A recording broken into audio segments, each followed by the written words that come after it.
عن ابی مسعود البدری رضی اللہ تعالی عنہ قال قال رسول اللہ صلی اللہ علیہ وسلم لا تجزئ صلاة الرجل حتى يقيم ظهره في الركوع والسجود۔ حضرت ابو مسعود بدری رضی اللہ عنہ حضور اقدس صلی اللہ علیہ وسلم کا ارشاد نقل کرتے ہیں کہ آدمی کی نماز اس وقت تک کافی نہیں ہوتی جب تک کہ وہ رکوع اور سجدے میں اپنی کمر کو سیدھا نہ کرے۔ بہت سے لوگ ایسے ہیں جو نماز پڑھتے ہیں، بہت سے ایسے بھی ہیں جو جماعت کا بھی اہتمام فرماتے ہیں، لیکن اس کے باوجود اسی بری طرح پڑھتے ہیں کہ وہ نماز بجائے اس کے اجر و ثواب کا سبب ہونا ناقص ہونے کی وجہ سے منہ پر مار دی جاتی ہے۔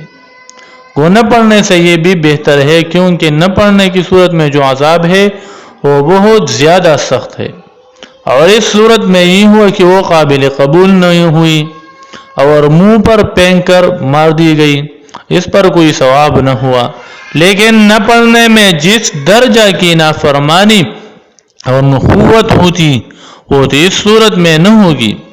البتہ یہ مناسب ہے کہ جب آدمی وقت خرچ کرے، کاروبار چھوڑے، مشقت اٹھائے، تو اس کی کوشش کرنی چاہیے کہ جتنی زیادہ وزنی اور قیمتی نماز پڑھ سکے اس میں کوتاہی نہ کرے۔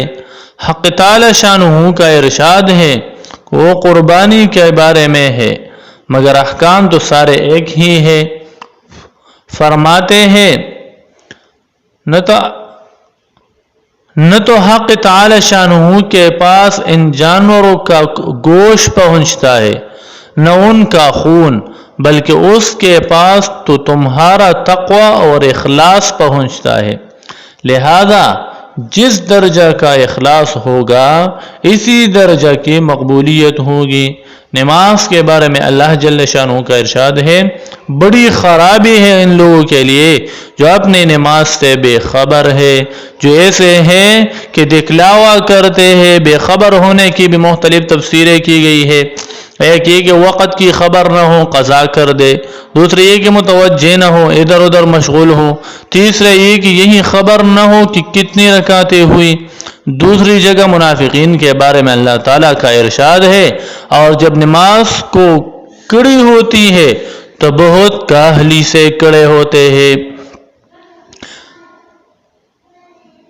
لوگ صرف لوگوں کو دکھلاتے ہیں کہ ہم بھی نمازی ہیں، اور اللہ تعالیٰ کی ذکر نہیں کرتے مگر بہت تھوڑا سا۔ عبداللہ ابن عباس رضی اللہ عنہما فرماتے ہیں کہ نماز قائم کرنے سے یہ مراد ہے کہ اس کے رکوع سجدہ کو اچھی طرح ادا کرے، ہمہ تن متوجہ رہے اور خشوع کے ساتھ پڑھے۔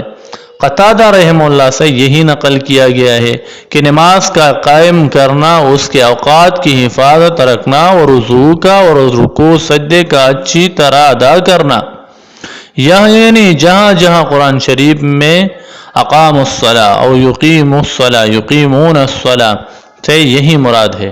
عبد الرحمن ابن شبل رحمہ اللہ نے سے روایت ہے کہ نبی کریم صلی اللہ علیہ وسلم نے منع فرمایا کنویں کسی ٹونگے مارنے سے اور سجدے میں درندوں کی طرح بازو کو بچھانے سے، اور اس سے بھی کہ آدمی مسجد میں کسی مخصوص جگہ کو اپنے لیے مقرر کر لے جیسا کہ اون کر لیا کرتا ہے۔ کنویں کسی ٹانگے مارنے کا مطلب واضح ہے کہ رکوع کیا تو وہیں سے سجدے میں چلے گئے، سجدے سے اٹھے تو سر اٹھانے بھی نہ پائے تھے کہ فوراً کنویں کی سی ٹونگ دوسری مار دی، یعنی رکوع سجدے اتنی جلدی نہ کیا جائے کہ ابھی سر جھکایا اور فوراً ہی اٹھ گئے۔ سجدے میں کہنیاں زمین سے اٹھی ہوئی اور بے پہلو سے الگ رہنے چاہیے۔ البتہ کوئی بیمار ہے یا بہت بوڑھا ہے اور وہ کہنیاں زمین پر لگا کر سہارا لینے کے لیے مجبور ہے تو اس کی بات اور ہے۔ علماء نے لکھا ہے کہ سجدے میں ہاتھوں کی انگلیوں کو ملانے اور رکوع میں انگلیوں کو علیحدہ کرنے کا بھی اہتمام بھی ضروری ہے۔ شریعت نے انگلیوں کو ملانے کا کھولنے کا حکم بے فائدہ نہیں فرمایا ہے، یعنی ایسی معمولی آداب کی رعایت بھی ضروری ہے، اور نماز میں کھڑے ہونے کی حالت میں سجدہ کی جگہ نگاہ کا جمائے رکھنا، اور رکوع کی حالت میں پاؤں پر نگاہ رکھنا اور سجدے میں ناک پر رکھنا، اور بیٹھنے کی حالت میں ہاتھوں پر نگاہ رکھنا نماز میں خشوع کو پیدا کرتا ہے، اور اس سے نماز میں دل جمعی نصیب ہوتی ہے۔ جب ایسے معمولی آداب بھی اتنے اہم فائدے رکھتے ہیں تو بڑے آداب اور سنتوں کی رعایت کا خود اندازہ کر لیے جائے کہ کس قدر فائدہ بخشے گا۔ اونٹ کی عادت یہ ہوتی ہے کہ جس جگہ وہ بیٹھنے لگتا ہے وہاں پھر دوسرے اونٹ کو نہیں بیٹھنے دیتا۔ نبی کریم صلی اللہ علیہ وسلم کے ارشاد گرامی کا مقصد یہ ہے کہ آدمی کو مسجد کے اندر کوئی خاص جگہ اپنے لیے ایسے نہیں مقرر کر لینے چاہیے۔ اگر کسی وقت کوئی دوسرا وہاں بیٹھ جائے تو اسے ناگوارا ہو۔ مسجد تمام مسلمانوں کی جگہ ہے، جو شخص جہاں پہلے آ کر بیٹھ گیا وہ اسی کی جگہ ہے۔ حضرت محمد ابن نصر کا خشوع و خضوع۔ حضرت محمد ابن نصر مشہور محدث ہے، اس انہماک سے نماز پڑھتے تھے جس کی نظیر مشکل ہے۔ ایک مرتبہ پیشانی پر ایک بڑ نے نماز میں کاٹا جس کی وجہ سے خون بھی نکل آیا، مگر نہ حرکت ہوئی نہ خشوع خضوع میں کوئی فرق آیا۔ کہتے ہیں کہ نماز میں لکڑی کی طرح سے بے حرکت کھڑے رہتے ہیں۔ حضرت بقی بن مخلد روزانہ تہجد اور وتر کی 13 رکعت میں ایک قرآن شریف پڑھا کرتے تھے۔ حضرت مسروق رحمہ اللہ ایک محدث ہے، ان کی بیوی کہتی ہے کہ وہ نمازیں اتنی لمبی لمبی پڑھا کرتے کہ ان کی پنڈلیوں میں پر ہمیشہ اس کی وجہ سے ورم رہتا تھا، اور میں ان کے پیچھے بیٹھی ہوئی ان کے حال پر ترس کھا کر رویا کرتی تھی۔ سعید ابن المسیب رحمہ اللہ کے متعلق لکھا ہے کہ 50 برس تک عشاء اور صبح ایک ہی وضو سے پڑھی، اور ابو معتمر کے متعلق لکھا ہے کہ 40 برس تک ایسا ہی کیا۔ امام غزالی نے ابو طالب مکی سے نقل کیا ہے کہ 40 تابعینوں سے تواتر کے طریق سے یہ بات ثابت ہے کہ وہ عشاء کی وضو سے صبح کی نماز پڑھتے تھے، ان میں سے بعض کا 40 برس تک یہی عمل رہا۔ امام اعظم ابو حنیفہ اور امام شافعی کا مقام عبادت، امام اعظم ابو حنیفہ کے متعلق تو بہت کثرت سے یہ چیز نقل کی گئی ہے کہ 30 یا 40 یا 50 برس عشاء اور صبح ایک وضو سے پڑھی، اور یہ اختلاف نقل کرنے والوں کے اختلاف کی وجہ سے ہے کہ جس شخص کو جتنے سال کا علم ہو اتنا ہی نقل کیا۔ لکھا ہے کہ آپ کا معمول صرف دوپہر کو تھوڑی دیر سونے کا تھا، اور یہ فرمایا کہ میں نے ان کا حق نہیں دبایا، اور جو دوسروں کا حق تھا وہ ان کو دیا نہیں، پس اگر وہ صالح ہے تو اللہ جل شانہ خود ان کا کفیل ہے۔ قرآن میں ارشاد ہے وَهُوَ يَتَوَلَّى الصَّالِحِينَ، اور اگر وہ گناہگار ہے تو ان کو مجھے بھی کچھ پرواہ نہیں ہے۔ علماء و فقہا کے حالات، حضرت سعید ابن جبیر رحمہ اللہ ایک رکعت میں پورا قرآن شریف پڑھ لیتے تھے۔ حضرت محمد ابن منکدر حفاظ حدیث میں سے ہے، ایک رات تہجد میں اتنی کثرت سے روئے کہ حد نہ رہی۔ کسی نے دریافت کیا تو فرمایا، تلاوت میں یہ آیات آ گئی وَبَدَا لَهُم مِّنَ اللَّهِ مَا لَمْ يَكُونُوا يَحْتَسِبُونَ۔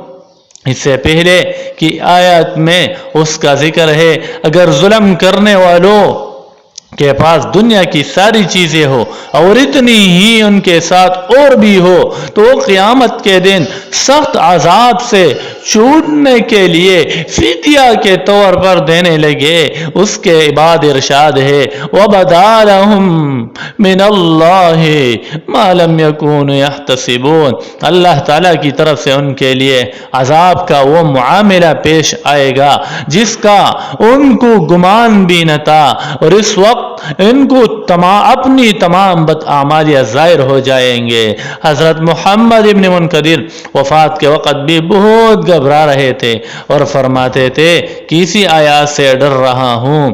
حضرت ثابت بنانی حفاظ حدیث میں سے ہے، اس قدر کثرت سے اللہ کے سامنے روتے تھے کہ حد نہیں۔ کسی نے عرض کیا کہ آنکھیں جاتی رہے گی، فرمایا ان آنکھوں سے اگر روئے نہیں تو فائدہ ہی کیا گیا ہے، اس کی دعا کیا کرتے تھے کہ یا اللہ کہ اگر کسی کو قبر میں نماز پڑھنے کی اجازت ہو سکتی ہو تو مجھے بھی ہو جائے۔ ابو سنان رحمہ اللہ کہتے ہیں خدا کی قسم میں ان لوگوں میں تھا جنہوں نے ثابت بنانی کو دفن کیا۔ دفن کرتے ہوئے لحد کی ایک اینٹ گر گئی تو میں نے دیکھا کہ وہ کھڑے نماز پڑھ رہے ہیں۔ میں نے اپنے ساتھی سے کہا دیکھو یہ کیا ہو رہا ہے؟ اس نے مجھے کہا چپ ہو جا۔ جب دفن کر چکے تو ان کے گھر جا کر ان کی بیٹی سے دریافت کیا کہ ثابت کا عمل کیا تھا۔ اس نے کہا کیوں پوچھتے ہو؟ ہم نے قصہ بیان کیا۔ اس نے کہا کہ 50 بار شب بیداری کی اور صبح کو ہمیشہ یہ دعا کیا کرتے تھے کہ یا اللہ اگر تو کسی کو یہ دولت عطا کرے کہ وہ قبر میں نماز پڑھے تو مجھے بھی عطا فرما۔ امام ابو یوسف رحمہ اللہ باوجود علمی مشاغل کے جو سب کو معلوم ہے اور ان کے علاوہ قاضی القضات ہونے کی وجہ سے قضاء کے مشاغل علیحدہ تھے، لیکن پھر بھی 200 رکعت نوافل روزانہ پڑھتے تھے۔ نبی اکرم صلی اللہ علیہ وسلم کا ارشاد ہے کہ آدمی نماز سے فارغ ہوتا ہے اور اس کے لیے ثواب کا 10واں حصہ لکھا جاتا ہے، اسی طرح بعض کے لیے 9واں حصہ، بعض کے لیے 8واں حصہ، 7واں حصہ، 6واں حصہ، 5واں، چوتھائی، تہائی، آدھا حصہ لکھا جاتا ہے۔ فائدہ یعنی جس درجہ کا خشوع اور اخلاص نماز میں ہوتا ہے اتنی ہی مقدار اجر و ثواب کی ملتی ہے، حتیٰ کہ بعض کو پورے اجر کا 10واں حصہ ملتا ہے اگر اس کے موافق خشوع خضوع ہو، اور بعض کو آدھا مل جاتا ہے، اور اسی طرح 10ویں سے کم اور آدھے سے بھی زیادہ مل جاتا ہے، حتیٰ کہ بعض کو پورا اجر مل جاتا ہے اور بعض کو بالکل بھی نہیں ملتا کہ وہ اس قابل ہی نہیں ہوتی۔ ایک حدیث میں آیا ہے کہ فرض نماز کے لیے اللہ کے ہاں ایک خاص وزن ہے، جتنی اس میں کمی رہ جاتی ہے اس کا حساب کیا جاتا ہے۔ اور احادیث میں آیا ہے کہ لوگوں میں سب سے پہلے خشوع اٹھایا جائے گا کہ پوری جماعت میں ایک شخص بھی خشوع سے نماز پڑھنے والا نہ ملے گا۔ حضور اقدس صلی اللہ علیہ وسلم کا ارشاد ہے کہ جو شخص نمازوں کو اپنی وقت پر پڑھے، وضو بھی اچھی طرح کرے، خشوع و خضوع سے بھی پڑھے، کڑا بھی پورے وقار سے ہو، پھر اسی طرح رکوع سجدہ بھی اچھی طرح سے اطمینان سے کرے، غرض ہر چیز کو اچھی طرح ادا کرے، تو وہ نماز نہایت روشن چمکدار بن کر جاتی ہے اور نمازی کو دعا دیتی ہے کہ اللہ جل شانہ تیرے بھی ایسے ہی حفاظت کرے جیسے تو نے میری حفاظت کی۔ اور جو شخص نماز کو بری طرح پڑھے، وقت کو بھی ٹال دے، وضو بھی اچھی طرح نہ کرے، رکوع بھی اچھی طرح نہ کرے، تو وہ نماز بری صورت سے سیاہ رنگ میں بد دعا دیتی ہوئی جاتی ہے۔ اللہ تعالیٰ تجھے بھی ایسا ہی برباد کرے جیسے تو نے مجھے ضائع کیا۔ اس کے بعد وہ نماز پرانے کپڑے میں لپیٹ کر نمازی کے منہ پر مار دی جاتی ہے۔ خوش نصیب ہے وہ لوگ جو نماز کو اچھی طرح پڑھے کہ اللہ کی اہم ترین عبادت ان کے لیے دعا کرتی ہے، لیکن عام طور سے جیسے نماز پڑھی جاتی ہے کہ رکوع کیا تو وہیں سے سجدے میں چلے گئے، سجدے سے اٹھے تو سر اٹھانے بھی نہ پائے تھے کہ فوراً کنویں کی ٹونگ دوسری دفعہ مار دی۔ ایسی نماز کا حشر ہے وہ اس حدیث میں ذکر فرما ہی ہے دیا۔ اور پھر جب وہ بربادی کی بد دعا کرے تو اپنی بربادی کا گلہ کیوں کیا جائے؟ یہی وجہ ہے کہ آج کل مسلمان گرتے جا رہے ہیں اور ہر طرف تباہی کی صدائیں گونج رہی ہے۔ ایک دوسری حدیث میں بھی یہی مضمون وارد ہوا ہے، اس میں یہ بھی اضافہ ہے کہ جو نماز خشوع خضوع سے پڑھی جاتی ہے آسمان کے دروازے اس کے لیے کھل جاتے ہیں، وہ نہایت نورانی ہوتی ہے، نماز کے لیے اللہ تعالیٰ جل شانہ کی بارگاہ میں سفارشی بنتی ہے۔ حضور صلی اللہ علیہ وسلم کا ارشاد ہے جس نماز میں رکوع اچھی طرح نہ کیا جائے کہ کمر پوری جھک جائے، اس کی مثال اسی عورت کسی ہے جو حاملہ ہو اور جب بچہ ہونے کا وقت قریب آ جائے تو اسقاط کر دے۔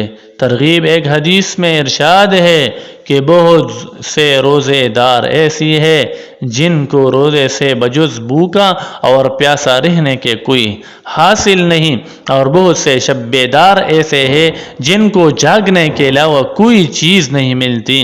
حضرت عائشہ فرماتی ہے میں نے حضور اقدس صلی اللہ علیہ وسلم سے سنا کہ جو قیامت کے دن 5 نمازیں ایسی لے کر حاضر ہو کہ ان کے اوقات بھی حفاظت کرتا رہا اور وضو کا بھی اہتمام کرتا رہا اور ان نمازوں کو خشوع خضوع سے پڑھتا رہا ہوں تو اللہ تعالی شانہ نے عہد فرما لیا ہے کہ اس کو عذاب نہیں کیا جائے گا، اور جو ایسی نمازیں نہ لے کر حاضر ہو اس کے لیے کوئی وعدہ نہیں ہے، چاہیے اپنی رحمت سے معاف فرما دے چاہیے عذاب دے۔